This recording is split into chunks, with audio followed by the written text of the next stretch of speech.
rolling. We'd be rolling. Well, good morning, good afternoon, good evening from wherever you are, and welcome to yet another episode of the Wonton Late. No, let's start this over again. Well, hello, and welcome to the Micro Four Thirds Curmudgeons. I'm one half of them. The other one is Larry, and he's behind the camera, taking care of this. He didn't feel like being in front of the camera today. No, I'm just kidding. It was going to be a quick one. Going to do a wrap up on taking the OMDS OM-1 to Italy with me for the month of May. I just received it, and we want to do a little bit of review over it. Took a couple of lenses with me. I took the little 20mm 1.4, which is the first lens that OMDS came out with. Took that with as my little fast prime. Also took out, of course, the ubiquitous 12-100, which most people love to hate because, you know what, you can just slap this thing on and do everything with it. And then I also took with the Panasonic Lumix 8-18, which was a much lighter choice for me than my 7-14 2.8 OM Pro. So I'd have something wide angle for shooting interiors, etc. So it was, all in all, a great trip with it. Imagery looked phenomenal.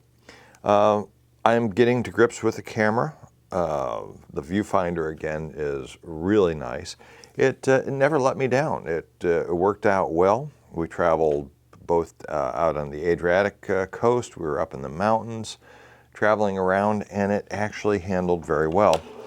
When I came back, I just decided to make a couple of prints. This happens to be one of them. I don't know if this will show up in the imagery, but the camera did really well. I was very happy with it. And again, taking the little 20mm 1.4 OM Pro lens with as just something for fast prime instead of my 25-1.2. Worked out very well. It was a great walk around lens. Enjoyed it, even in going inside of some of the museums and stuff. I did also take the Pen F with, just to have something fun with a little walkabout. So sometimes you want to have a camera that doesn't look like a camera. But no, all good. I have nothing to complain about it. Everything worked out well. The viewfinder, again, I keep talking about it, and you don't notice it at first until you go back to the older cameras. I've gotten to the point, though, with their viewfinders, I just trust what's going on in there, and I know the image is going to be right. The focus is dead on. Tried doing a couple of handheld high-res, tried doing a couple of internal neutral density stuff. That worked out well. So again, fun. Now, I do have a couple of gripes.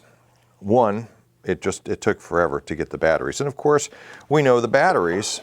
The original battery on the EM1 series is this guy. Nice little big blocky thing. The new battery actually happens to be smaller. Okay, but it gives you about another 100 more shots. I don't keep the eye detect and all that going on for the screens, and I always keep my screen turned in. So I can usually get 1,000, 1,500 images off a battery and have no issues with it. I don't have automatic playback going on or anything else. And the battery seemed to last. I finally was able to get my spare batteries. I had to order a charger to get a second battery before I left for Italy because the batteries were all out of stock. So now I've got 3 batteries. Everything is working great. And I finally received my HLD10, my battery grip for this guy, because the HLD9 that goes on all the EM1s, Mark 1, or I'm sorry, Mark 2, Mark 3, does not work with this camera, so I had to order up at the same time. I ordered up the HLD10. It's a beautiful system. It's got the joystick nub on it. It feels good in the hand, with one issue I have. The battery door. I don't know who was in charge of making sure that this thing lined up, but doggone it, it doesn't line up. This thing catches. It doesn't seem to be as well built as far as fit and function of the door as the HLD9. And this is one of the reasons why I'm just not even running this battery grip on here, because it hangs over, it catches. If I'm walking with it something, it keeps catching on clothing, it catches on stuff. Not happy with it. I think at some point it's going to break the door off.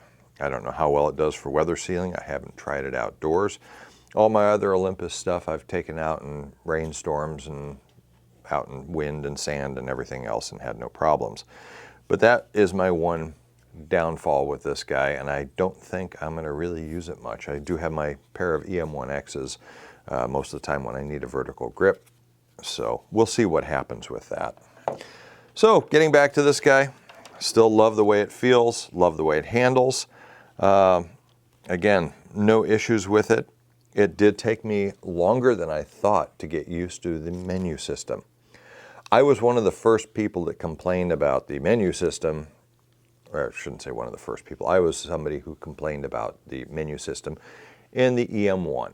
I thought, oh wow, I was coming back from Canon. I thought Canon has the best menu system. And then I got used to the menu system on the EM1 series.